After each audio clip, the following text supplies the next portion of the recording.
Chapter 9. On the 13th day of the 12th month, the month of Adar, the edict commanded by the king was to be carried out. On this day the enemies of the Jews had hoped to overpower them, but now the tables were turned, and the Jews got the upper hand over those who hated them. The Jews assembled in their cities in all the provinces of King Xerxes to attack those seeking their destruction. No one could stand against them, because the people of all the other nationalities were afraid of them. And all the nobles of the provinces, the satraps, the governors, and the king's administrators helped the Jews, because fear of Mordecai had seized them. Mordecai was prominent in the palace.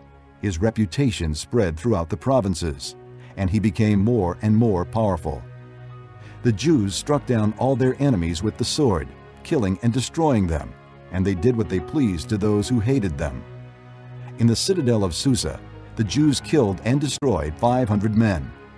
They also killed Parshandatha, Dalphon, Aspatha, Boratha, Adalia, Aridatha, Parmashta, Arasai, Aradai, and Vizatha, the 10 sons of Haman, son of Hammedatha, the enemy of the Jews. But they did not lay their hands on the plunder. The number of those slain in the citadel of Susa was reported to the king that same day. The king said to Queen Esther, "The Jews have killed and destroyed 500 men and the 10 sons of Haman in the citadel of Susa. What have they done in the rest of the king's provinces? Now what is your petition? It will be given you. What is your request? It will also be granted." "If it pleases the king," Esther answered, "give the Jews in Susa permission to carry out this day's edict tomorrow also. And let Haman's 10 sons be hanged on gallows." So the king commanded that this be done. An edict was issued in Susa, and they hanged the 10 sons of Haman. The Jews in Susa came together on the 14th day of the month of Adar, and they put to death in Susa 300 men, but they did not lay their hands on the plunder. Meanwhile, the remainder of the Jews who were in the king's provinces also assembled to protect themselves and get relief from their enemies. They killed 75,000 of them, but did not lay their hands on the plunder. This happened on the 13th day of the month of Adar, and on the 14th they rested and made it a day of feasting and joy. The Jews in Susa, however, had assembled on the 13th and 14th, and then on the 15th they rested and made it a day of feasting and joy. That is why rural Jews, those living in villages, observe the 14th of the month of Adar as a day of joy and feasting, a day for giving presents to each other.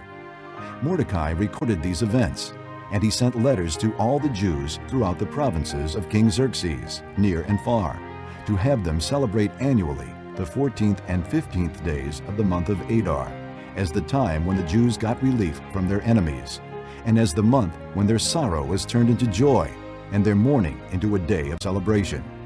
He wrote them to observe the days as days of feasting and joy, and giving presents of food to one another, and gifts to the poor.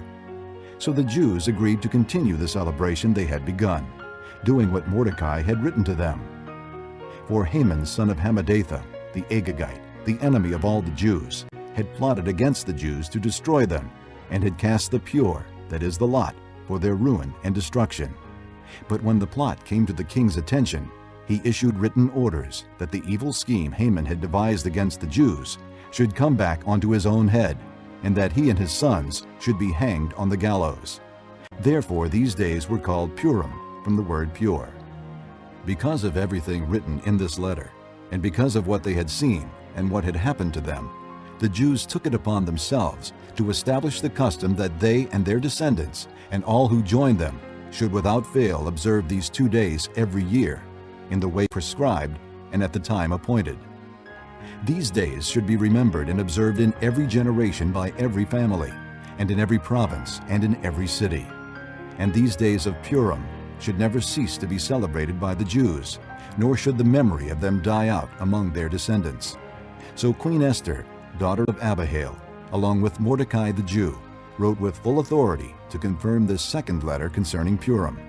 And Mordecai sent letters to all the Jews in the 127 provinces of the kingdom of Xerxes, words of goodwill and assurance, to establish these days of Purim at their designated times, as Mordecai the Jew and Queen Esther had decreed for them, and as they had established for themselves and their descendants in regard to their times of fasting and lamentation. Esther's decree confirmed these regulations about Purim, and it was written down in the records.